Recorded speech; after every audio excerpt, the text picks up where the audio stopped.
Bien, muchachos, como les venía comentando, en las semanas anteriores nosotros hablábamos de leyes de Newton, hablábamos de fuerzas sobre los cuerpos. El día de hoy vamos a hablar sobre el tema de cantidad de movimiento, ¿listo? Vamos a estar haciendo las retroalimentaciones allí de esas actividades. Vamos a darles respuesta a esas actividades y si tienen alguna pregunta me pueden comentar allí, muchachos, ¿listo? Primero que todo vamos a hablar un poco sobre lo que es la cantidad de movimiento, muchachos. La cantidad de movimiento es una cantidad física que relaciona la masa con la velocidad. ¿Listo? Esa relación que existe entre ambos es lo que nosotros conocemos como cantidad de movimiento. Ese producto de su multiplicación ahí de la masa por la velocidad es lo que se conoce como cantidad de movimiento. Bien, de los cuerpos, si un cuerpo está presentando un valor de velocidad y está presentando también un valor de masa y va dirigido, como lo es lógico, con un valor de velocidad en ciertas direcciones, entonces él va a manifestar allí una cantidad de movimiento. La cantidad de movimiento, muchachos, es una cantidad vectorial, es decir, tiene magnitud, tiene sentido y tiene dirección. Eso es la cantidad de movimiento. Son cositas importantes a recordar allí. La expresión con la que nosotros podemos encontrar la cantidad de movimiento es P igual a masa por velocidad. De pronto ustedes me pregunten, profe, ¿y esas flechas que tienen las letras P y B qué significan? Significa que son cantidades vectoriales. Listo, la cantidad de movimiento va a tener las mismas direcciones y sentidos que la velocidad. Por eso ambos son cantidades vectoriales y se les coloca esa flecha para que se tenga en cuenta ese aspecto, ¿listo? Que no es una cantidad escalar la cantidad de movimiento, sino que es una cantidad vectorial, que se encuentra con la multiplicación de la masa por la velocidad. Listo, ahora. Ustedes tienen allí tres actividades como tal. Vamos a resolverlas y si queda algún tipo de duda allí, la resolvemos, ¿bien? Nos dice, se tienen dos automóviles que viajan a lo largo de la avenida Circunvalar en la ciudad de Barranquilla. La avenida Circunvalar, muchachos, para de pronto por si de pronto no la conocen o no la tienen ahí en mente, es una de las avenidas, una de las calles más importantes de la ciudad de Barranquilla. La atraviesa prácticamente toda. Aparece la Circunvalar desde por allá, imagínense, desde casi terminando Soledad o comenzando Soledad, cerca de la calle 1 hasta por allá, hasta cuando empieza la vía 40. Eso atraviesa toda la ciudad completamente, hasta más allá, cerca de Buenavista termina ahí esa avenida Circunvalar. Entonces, una calle bastante transitada allí, por la que transcurren vehículos de todo tipo de masa, a toda velocidad. Allí algunos vehículos eh, viajan muy rápido, tan rápido que a veces uno de pronto que va en los buses así siente como los carros pasan volando así. Entonces, es una carretera interesante para analizar lo que es la cantidad de movimiento, ¿listo? Bien, nos dicen eso. Ambos se dirigen en la misma dirección hacia el norte de la ciudad. Entonces hacemos el dibujo que ustedes ven allí con los cuadros 1 y 2 dirigidos hacia el norte, es decir, hacia la parte de arriba. Bien, nos dicen también que el primero de ellos tiene una masa de 800 kilogramos. Entonces le colocamos que ese primer automóvil va a tener 800 kilogramos de masa. El segundo automóvil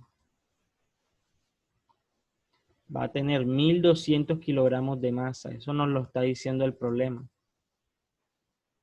El problema nos está diciendo también que tenemos, para la velocidad del primer vehículo, él va viajando allí a 30 kilómetros por hora. Mientras que el segundo vehículo va viajando allí a 25 kilómetros por hora. Entonces tenemos que el primer vehículo lleva una velocidad mayor, el segundo puede que tenga una cantidad de movimiento mayor, Lo que nos preguntan en la primera actividad es que calculemos la cantidad de movimiento de ambos automóviles. ¿Listo? Para nosotros calcular la cantidad de movimiento, hacemos uso de nuestra fórmula de cantidad de movimiento. Entonces nos vamos para el primer automóvil y hacemos ese cálculo.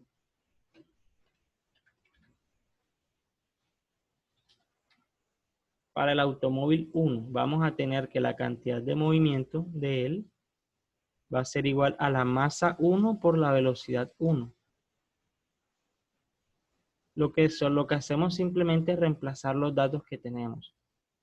800 kilogramos, allí le debemos multiplicar la velocidad que algunos empleaban y dejaban como 30 kilómetros por hora, pero sí es bueno que trabajemos con unidades del sistema internacional. Por eso debemos pasar la velocidad 1 a metros por segundo. Nosotros para hacer esa conversión, vamos a hacer esa conversión acá. Ubicamos nuestro número. Esto también a modo de recordar cómo se hace una conversión. Le multiplicamos un primer factor, que es el que va a hacer la conversión de los kilómetros. Los kilómetros que están arriba los ponemos ahora abajo para que se simplifiquen. Un kilómetro equivale a 1000 metros.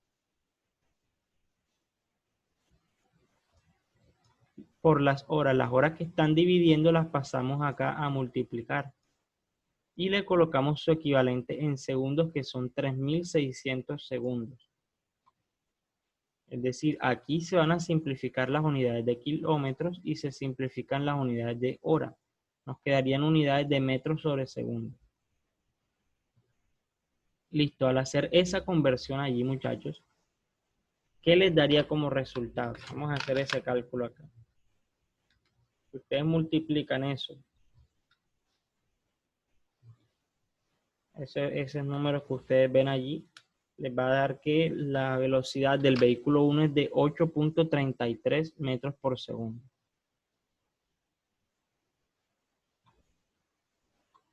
Esa sería la velocidad del vehículo 1 en unidades del sistema internacional. Listo, esta sería B1. Vamos a hacer la conversión de la velocidad 2. Para la velocidad 2 vamos a tener ahora que 25 kilómetros por hora. Lo multiplicamos por, de este lado colocamos el kilómetro debajo para que se simplifique. Dejamos los metros arriba. Un kilómetro equivale a 1000 metros. Colocamos la hora arriba ahora para que se simplifique. Y eso tiene un equivalente a 3600 segundos. Hacemos nuevamente la simplificación de unidades. Y nos va a quedar en unas unidades de metros sobre segundo. Haciendo esa operación, esta vez nos daría una velocidad de 6.94 metros por segundo.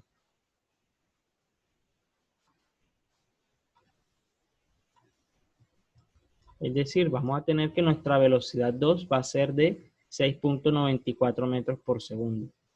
Listo, habiendo hecho esas conversiones, venimos y reemplazamos nuestra primera velocidad, que es de 8.33 metros por segundo.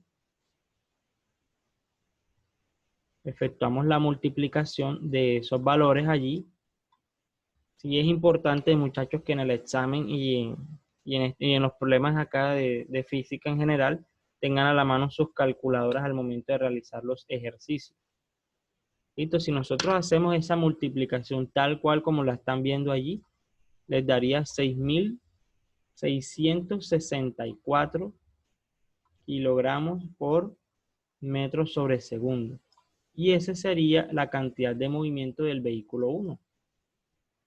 Algunos tendrán algunos números con otras décimas, puede que cambien un poco allí, pero el resultado no se aleja mucho de eso, ¿listo? Esa sería la cantidad de movimiento del primer automóvil. Para el segundo automóvil, vamos a calcularlo. Vamos a tener para el segundo automóvil una cantidad de movimiento 2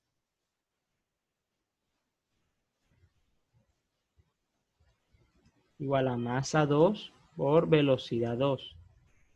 Hacemos lo mismo, multiplicamos la masa del segundo vehículo, que ahora es de 1200 kilogramos, con su respectiva velocidad, que ahora es de 6.94 metros por segundo. Listo, muchachos, al hacer esa operación allí, vamos a hacerla acá en nuestras calculadoras. Eso nos daría un resultado de 8.328 kilogramos por metro sobre segundo. Como les venía diciendo, algunos tendrán unas unidades un poquito diferentes en cuanto a unidades decimales allí, pero en general la respuesta no se aleja mucho de esto. 8.328 kilogramos por metro sobre segundo.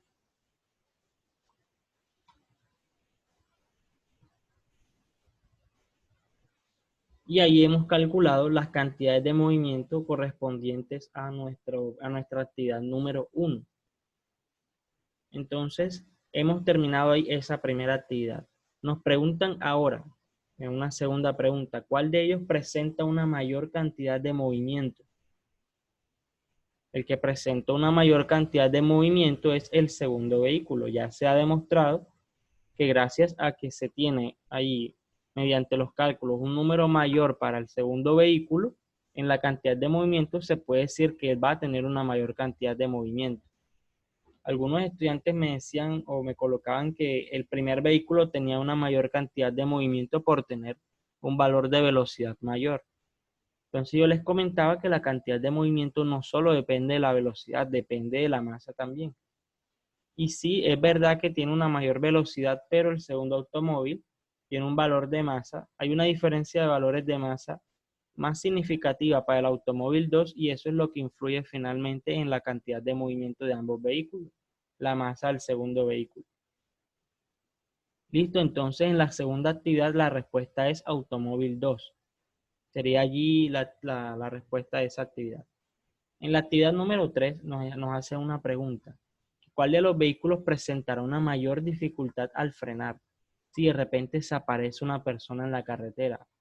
¿Por qué? Y nos piden justificar la respuesta. ¿Listo? Acá el vehículo que va a presentar una mayor dificultad para frenar va a ser el segundo vehículo. ¿Por qué? Porque él lleva una mayor cantidad de movimiento, le va a costar más ejercer una fuerza que permita hacer un cambio de cantidad de movimiento de ese valor hasta cero.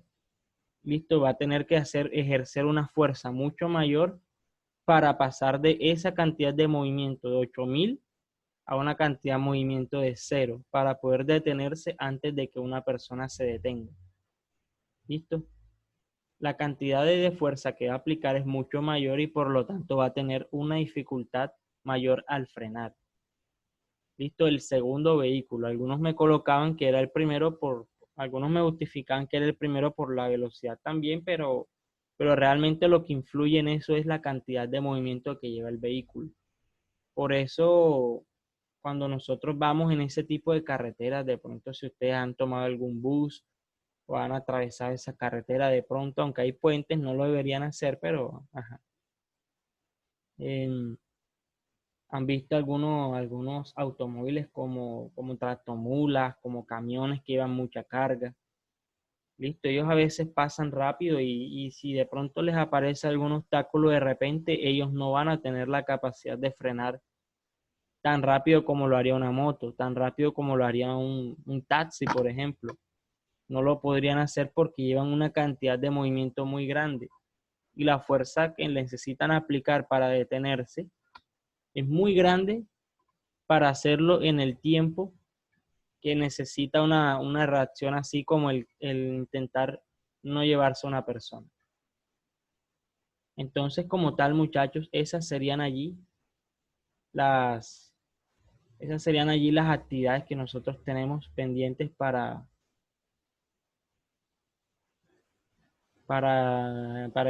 este grupo para estas actividades. Bien, esas serían las actividades allí como tal. Me gustaría saber, muchachos, si de pronto tienen alguna pregunta, algo que quieran resolver. ¿Tienen alguna pregunta con respecto a estas actividades, muchachos? De pronto el señor Juan Pabuena tenga alguna pregunta allí. Sí, profesor, pero no de este tema, ¿De sino cuál? ¿Del pasado? sí, Dale, que no ¿cuál? entiendo muy bien cómo resolver los problemas. Pero, ok, vamos a buscar. O sea, ¿es una duda en específico o en general? No solamente en ese tema. Pero alguna de las tres actividades en especial, ¿no? A ver, Yo creo que yo tengo acá esas actividades todavía. Aquí están. Sí, son estas, ¿cierto? Sí. ¿cuál?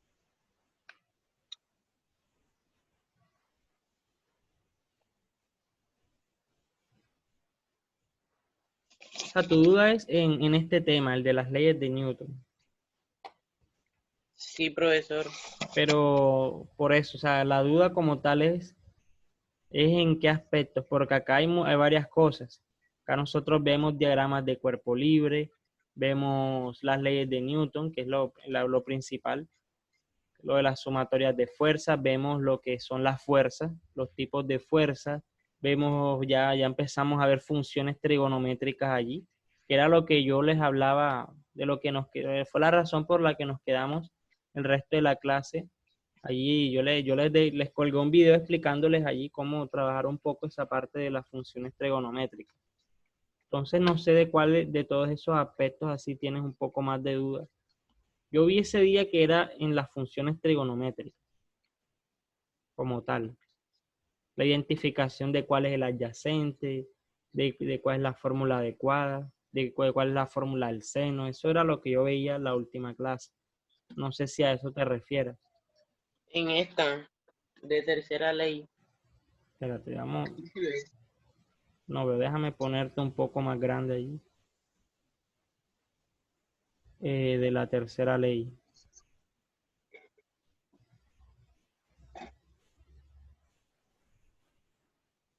O sea, esas son tus respuestas. Peso W de 400. O sea, tu duda es como la nomenclatura que se usa allí, como tal. Ajá, ¿cómo resolver eso? O sea, pero ¿qué te preguntan como tal ahí? Eso es lo que no entiendo mucho.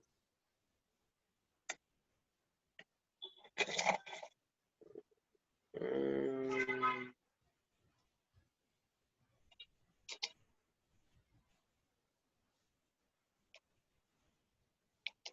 dice, la Ujú. fuerza normal y la de rozamiento si la caja se mueve a una velocidad constante. Hay que hallar esas fuerzas, pero, o sea, estas cositas no las entiendo. La F y el resultado que da, o sea, no entiendo cómo hallar eso, cómo, O sea, primero es la nomenclatura como tal. Tu duda es con la nomenclatura que hay allí escrita, lo que me ajá, comentas. Ok, listo, eso es una cosa. Lo segundo es cómo hallarlas. El cómo hallarlas fue algo que hicimos la clase pasada. Entonces vamos a hablar un poco de eso nuevamente, pero si de pronto tienes alguna duda en específico, te recomiendo que observes el video de la clase pasada porque ahí explicamos todo eso.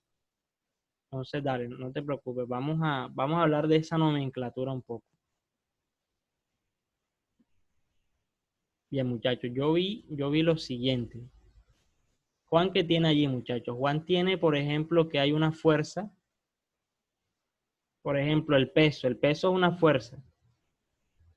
Nosotros sabemos algo y es el tema de los vectores, muchachos. Los vectores son cantidades que tienen una dirección, que tienen un sentido y tienen una magnitud. ¿Listo? ¿Eso qué quiere decir, muchachos? Los vectores tienen componentes.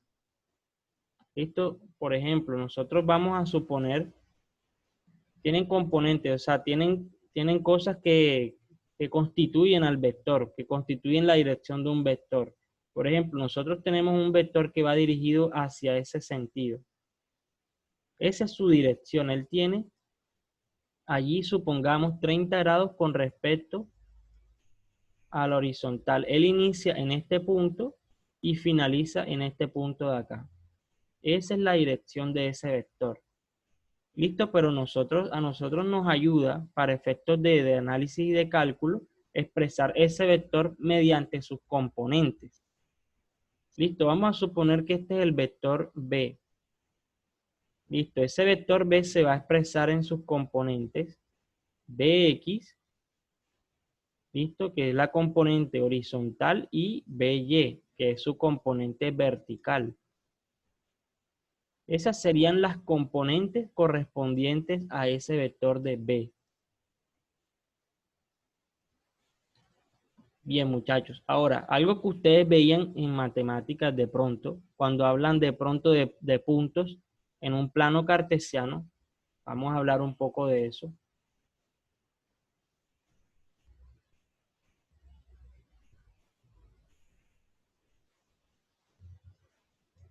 Si nosotros vamos a hacer un plano cartesiano acá. Muchachos, bien, si nosotros tenemos acá un 1, listo, esa es una unidad de medida, y acá tenemos un 2. Acá en la intersección llegamos y ponemos un punto ahí.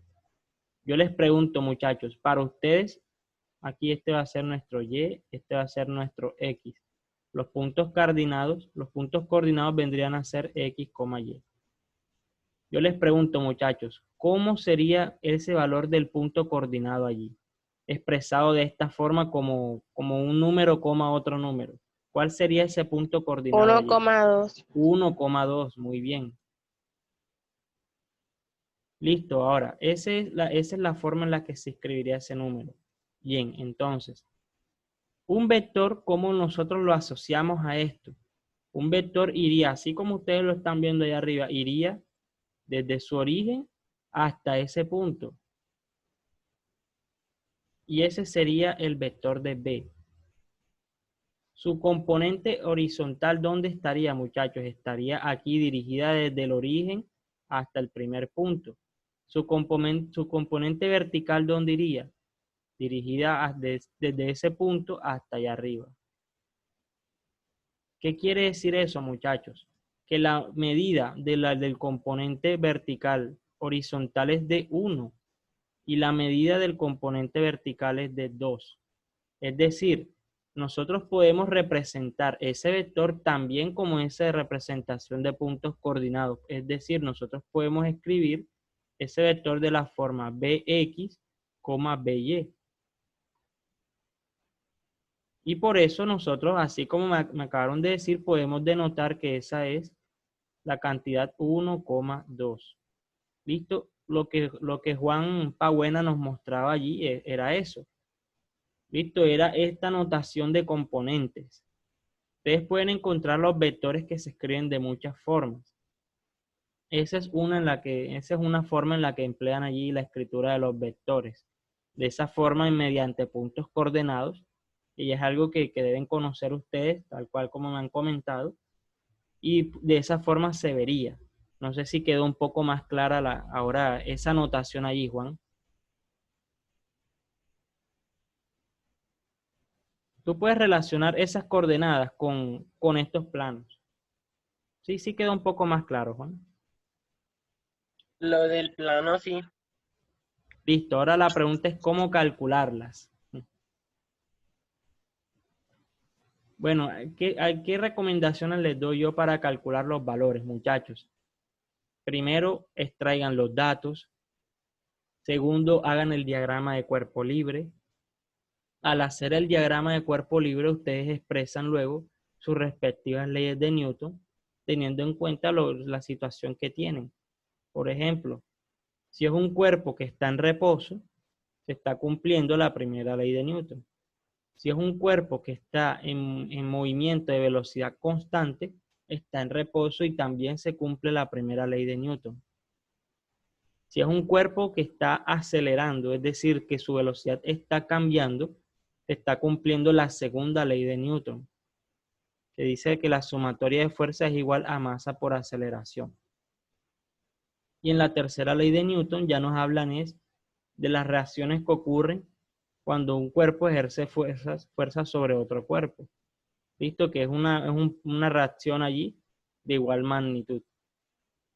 Eso es lo segundo. A partir de ahí ustedes empiezan a plantear todo. Entonces, como tal, Juan, no es un proceso, es un proceso general el de calcular los valores. No es una fórmula que a ti te diga, no, por ejemplo, hay una fórmula de fuerza normal, no. Esos valores tú los encuentras a partir de las leyes de Newton. Sí hay algunas fuerzas que tienen fórmula, sí las hay. Pero en general, pero esas que tú viste como fuerza de rozamiento y fuerza normal, generalmente las puedes encontrar así. ¿Listo? Con las leyes de Newton. ¿Cuáles son esas leyes de Newton? Mira, acá yo se las colocaba. Les decía que esas fuerzas pueden ir dirigidas tanto en X como en Y. Después, lo que hacíamos era expresarlo allí en el eje vertical. De forma vertical, ¿qué veíamos nosotros? Veíamos que verticalmente tenemos tres fuerzas. Según el diagrama de cuerpo libre, ¿cuáles son las fuerzas que se ejercen verticalmente sobre la caja? Según el diagrama de cuerpo libre, Juan. Verticalmente. Vertical, Ujú. la fuerza normal y el peso. Listo, te hace falta una, Juan. Esta que tú ves inclinada aquí es una fuerza que tiene componentes en X y en Y. Para efectos de análisis, nosotros la descomponemos en sus dos ejes. Por eso Tensiones. la tensión, bueno, sí es la tensión, es correcto. Entonces nosotros colocamos esa tensión vertical acá en los análisis. Nosotros tenemos en cuenta los signos, por ejemplo, todas las que van para arriba son positivas. La tensión en Y es positiva, al igual que la fuerza normal, y el peso es negativo. Si te fijas, acá en la sumatoria de fuerzas en Y tenemos la fuerza normal positiva, le restamos el peso que es negativo y le sumamos la fuerza de tensión en Y positiva. Y eso lo igualamos a cero porque es un cuerpo que está en reposo. A partir de ahí, ¿qué debemos hacer? Ir encontrando los datos. Por ejemplo, ya nosotros podíamos encontrar el valor de tensión en Y, podíamos tener el peso, solo era despejar la fuerza normal de allí. ¿De dónde sacábamos la tensión en Y? Del análisis de funciones trigonométricas, porque ya nosotros sabíamos cuál era la fuerza de tensión. Solo necesitábamos expresarla en sus dos componentes. Y eso se hacía con las funciones trigonométricas. ¿Listo? Son unas fórmulas. ¿Cuáles son las fórmulas de mayor uso acá en las leyes de Newton? La primera es la del seno de un ángulo. El seno de un ángulo es igual a opuesto sobre hipotenusa. El coseno de un ángulo es igual a adyacente sobre hipotenusa. Y la tangente de un ángulo es igual a opuesto sobre adyacente.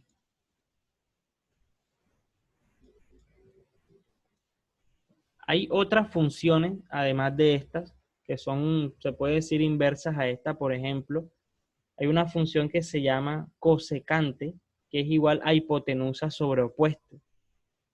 Se llama cosecante. Hay una que se llama secante, que es igual a hipotenusa sobre adyacente. Y otra que se llama cotangente, que es igual a adyacente sobre opuesto. Entonces son funciones inversas a esta y por ser inversas se le puede dar un mayor uso a estas que yo les estoy colocando. ¿Listo? Además porque son digamos, los valores que tienen en sus calculadoras. Los valores que tienen en sus calculadoras son el seno, coseno y tangente. Por eso también se les da un mayor uso a estas funciones trigonométricas. Yo les mostraba en la clase anterior dónde estaban esas teclas en la calculadora. Entonces, el cálculo incluye todo eso, ¿listo? Todas esas cosas se ven implícitas ahí en cómo encontrar esos valores de fuerza normal y de rozamiento. Ya después, lo que hacíamos era reemplazar los datos y finalmente calcular, pero todo parte de las leyes de Newton. ¿Listo? Si tú haces un buen diagrama de cuerpo libre, si tú haces un buen planteamiento de tus leyes de Newton, no vas a tener inconvenientes allí, ¿listo? Ya después, mira lo que hicimos acá abajo, después hicimos la sumatoria de fuerzas en X. En X solo íbamos a tener la fuerza de rozamiento y la tensión en X. La fuerza de rozamiento la colocamos negativa y la tensión en X la dejamos positiva. Porque por convención era lo que nosotros trabajábamos. Entonces ya la tensión en X la hallamos otra vez con funciones trigonométricas. Y ya cuando calculábamos ese valor habíamos encontrado la fuerza de rozamiento enseguida. Entonces, como tal, Juan, es eso. Es un procedimiento que nace a partir del planteamiento del diagrama de cuerpo libre y de las leyes de Newton. ¿Sí? Es eso. O sea, todo ejercicio va a partir de esos mismos pasos. ¿Listo? Te aseguro que si lo sigues no vas a tener allí ningún inconveniente.